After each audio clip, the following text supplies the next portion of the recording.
Nako, heto sa wakas, Leni Robredo kumanta na. Aba, di nakapagpigil, bumaliktad na. BBM, wala takas, bistado.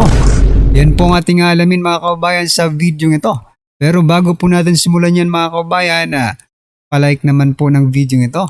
Malaking tulong po yan mga kababayan. Maraming salamat at eto nga. No, bago po natin i-play yung ating main video, eto pasadahan po muli natin itong mga nagte-trending na balita dito po sa social media. Eto po mga kababayan. Eto, kilala nyo to. Ito po yung dating representative ng Kabataan Party List, no? Ngayon sa ano na yata to sa Gabriela na yata ito ngayon mga kababayan. Ito pong si Representative Ilago. Oo. Sabi po dito sa balita mga kababayan, Representative Ilago nangangamba sa pondo ng bayan sa posibleng gawin ni VP Sara kung maging presidente. Aray ko po. Ngayon sa mga nangyayari ngayon sa ating bansa about corruption, hindi ka nangangamba, no? Pero pagdating kay VP Sara, hindi pa man presidente, nangangamba ka na. Talagang dapat kayong mangamba. Oo.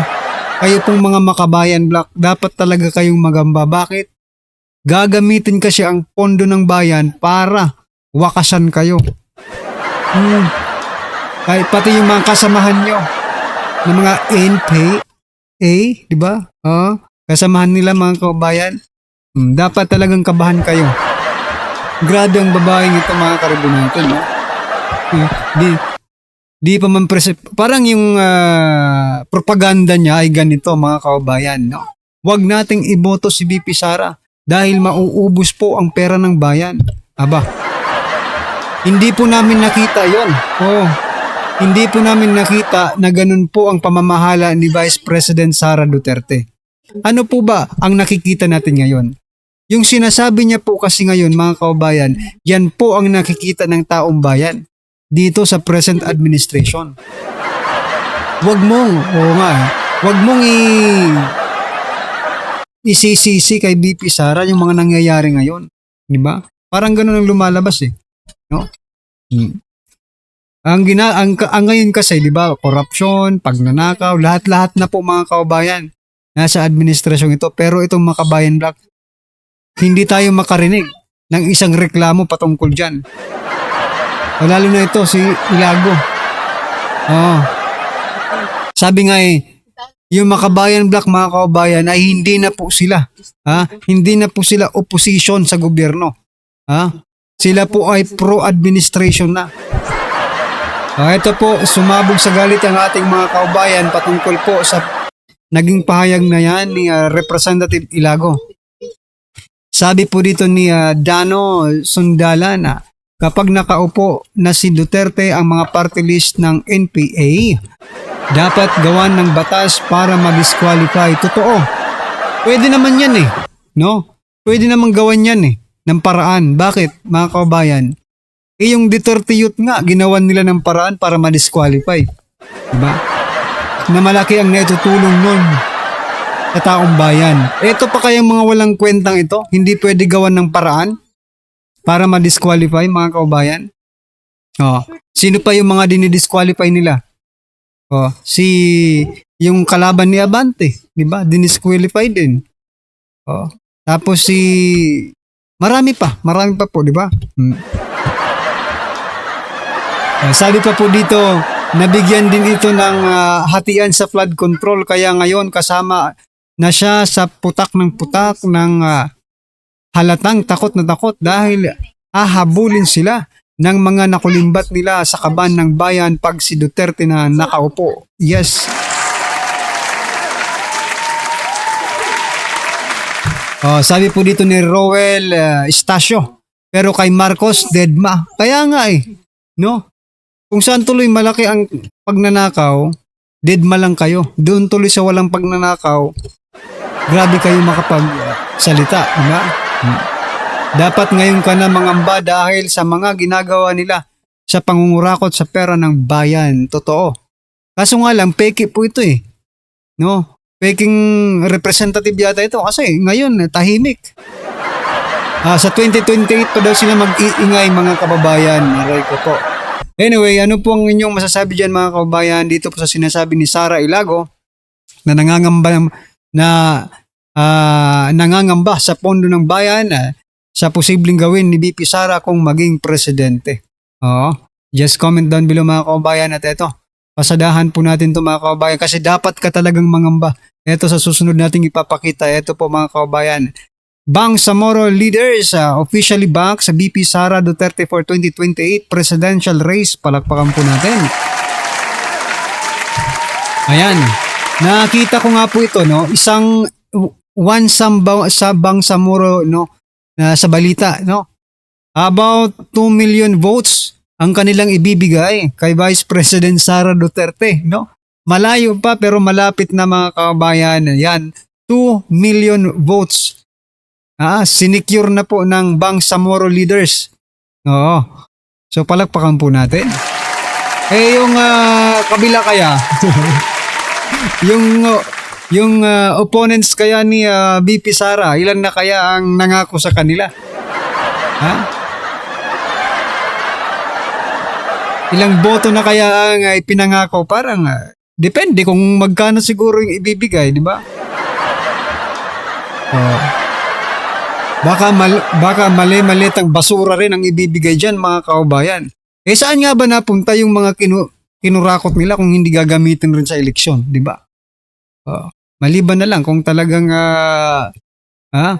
si Saldi ko kasi hindi pa umuwi mga kaubayan.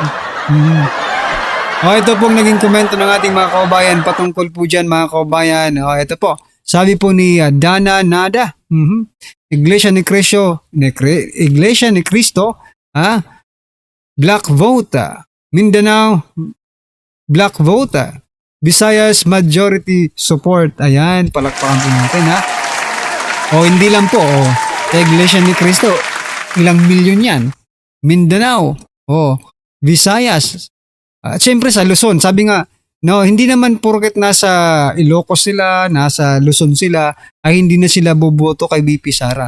May mga nagko-comment nga dito mga kababayan, nasa Ilocos Norte daw sila, sa baluarte ni President Bongbong Marcos Jr. Pero, solid Duterte supporters, ayan, palakpakan po natin. No? Dito natin makikita, no, tulad, eto, na-visualize ko lang, di ba? Sa pagdating po ng 2020, posibleng ganitong mangyari. No? Napapansin niyo po ba yung laban ni Pacquiao? Di ba lahat ng Pilipino nagkakaisa to support Pacquiao sa laban niya? Ganun po ang nakikita ko mga kababayan pagdating ng 2028. Lahat po ng Pilipino magkakaisa. Para wakasan itong mga nangyayari sa ating bansa. But it's not going to be easy mga kababayan. Kasi nga po, di ba? Ang daming problema no? Siguro ko, pag for example, nandiyan na si Vice President Sara Duterte, wag tayong mag-expect na talagang magiging progressive agad tayo. Mga kababayan. Kasi napakalaki po ng utang ng Pilipinas. Bagsak ang ekonomiya, no? Walang kulang sa project. Kaya ang unang dapat gawin dito ay panagutin talaga para matuwa ang taong bayan no? Panagutin yung mga magnanakaw sa kaban ng bayan. Ayan mga kabayan, ano po ang inyong opinion dyan? Kayo po ba natutuwa dito po sa suporta ng Bangsamoro leaders? Mga kabayan, dito po kay Vice President Sara Duterte, syempre natutuwa po tayo dyan, right? At ito na nga ang video mga kabayan, panoorin po natin. Ito ang nakakagulat para turning in sa mundo ng social media ang di umano'y balitang Pangulong Bongbong Marcos Jr. muling makikipagkita kay Lenny. Kinumpirma ng Malacanang na bibisita si Pangulong Bongbong Marcos Jr. sa Naga City upang makipagkita kay Mayor Lenny Robredo sa Sabado, Pebrero 21. Ayon kay Palace Press Officer Yusek Claire Castro, layo ng pagbisita na ilunsad ang Uplan kontra Baha, isang programa na tututok sa flood control at paghahanda ng lokal na pamahalaan ng laban sa mga pagbaha, lalo na ngayon na papalapit na ang tag-ulan. Sa isang pahayag sinabi ni Castro, Ito'y para mailunsad ang uplan kontra baha sa lungsod. Bukod sa usaping pagbaha, umani rin ng interes ang posibleng iba pang pag-uusapan ng Pangulo at ng Alkalde, lalo na't sa gitna ng mainit na pagdeklara ni Vice President Sara Duterte na tumakbo bilang Pangulo ng bansa.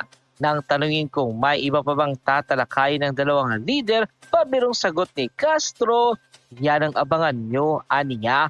Pero bago ang lahat mga Kapinas, kung bago pa lamang si channel namin, ay huwag mong kalimutan mag-subscribe at pakiclick na din ang notification bell para mas maging updated ka pa lalo sa lahat pa ng bagong videos na i-upload namin.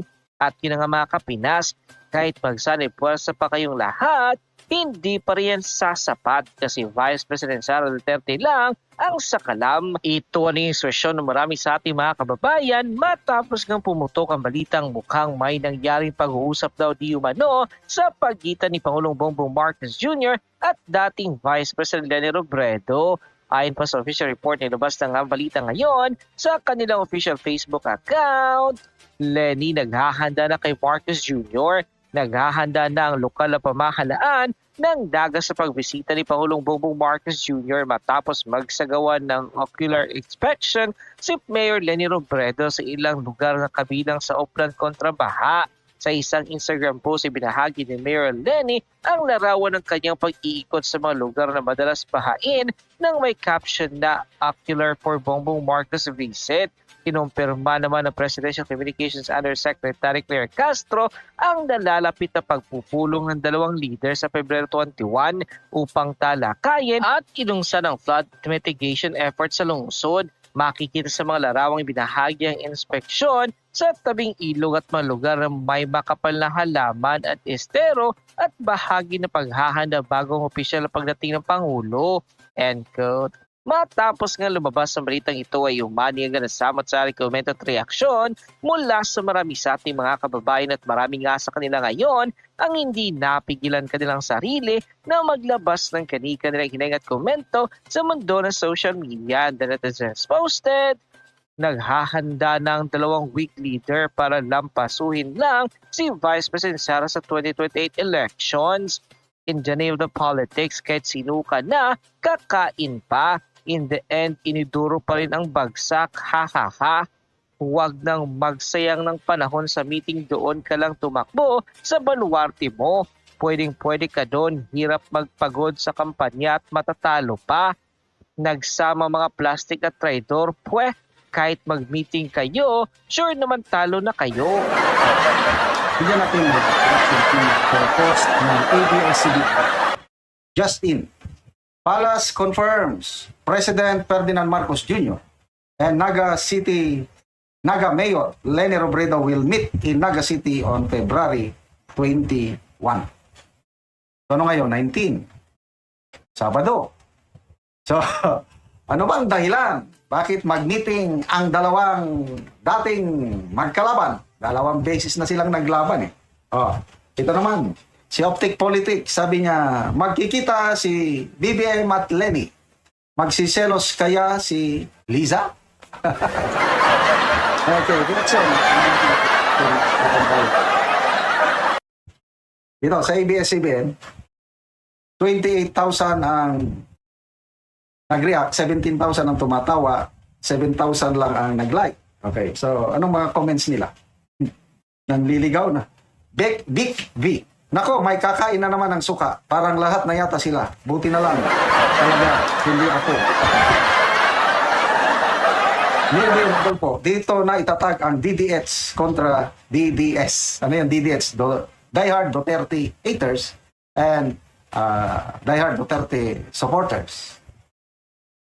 So, in fairness naman sa kay Naga City Mayor Leni Robredo, I believe ang isang purpose na magpunta ang Pangulo doon sa Naga is may inspeksya na, what's this? May inspeksya na flood control project sa Iguan. Marcos will visit anti-flood operations. Ay, hindi pala project. Operations. Bakit? Nagbaha ba sa ano? Nagbaha sa Naga? He will visit anti-flood operations along this Sagup Creek, one of the critical waterways in Naga. Yan. Double time ang trabaho ng mga kawani ng DPWH para ibsan ang pagbabaha sa low-lying area sa Bicol region. Castro was wearing Robredo's 2022 campaign color pink, denied that neither her choice of clothes nor the president's weekend trip to Bicol signaled the Marcos Jr. administration was negotiating with other political groups for the 2028 election. Well, kanya-kanyang speculation, but to me, ito na, simula. Nataranta na sila. Nag-declare lang si Pipi Sara. Ayun mo. Taranta, nako. Ito na. Lalapit na sila para kausapin kaya si Madam Leni. So, ano kaya ang... Kasi, wala talagang malakas na kandidato ng administrasyon. Kung gusto ng administrasyon na may tsansa silang talunin si VP Sara sa 2028, the only candidate na may chance na makadikit, hindi talunin makadikit kay VP Sara is si VP Leni. Former VP Leni. Kasi nga, may political base ang Dilawan, sulit yan. Nung tumakbong Vice President si Madam Leni, 14 million ang nakuha niya.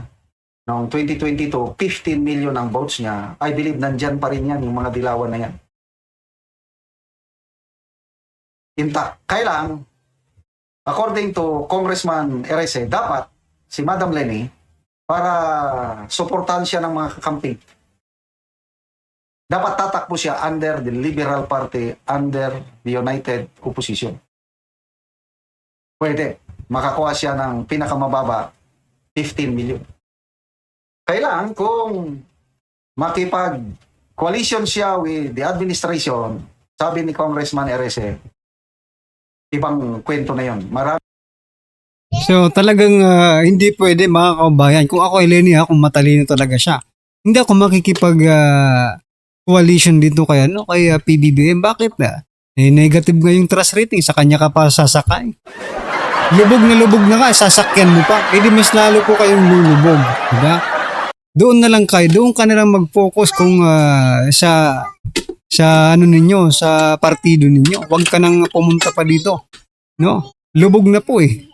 Kapag sinakyan mo pa yan, ay lalong lulubog yan. Imbis na makakuha ka ng 14 million votes, baka ilang votes na lang ang matira sa'yo. Anyway, ano po inyong opinion dito mga kabayan? Just comment down below. And maraming salamat po at ulit mga kabayan. Like po ng video nito. Malaking tulong po yan mga kabayan. Maraming salamat po.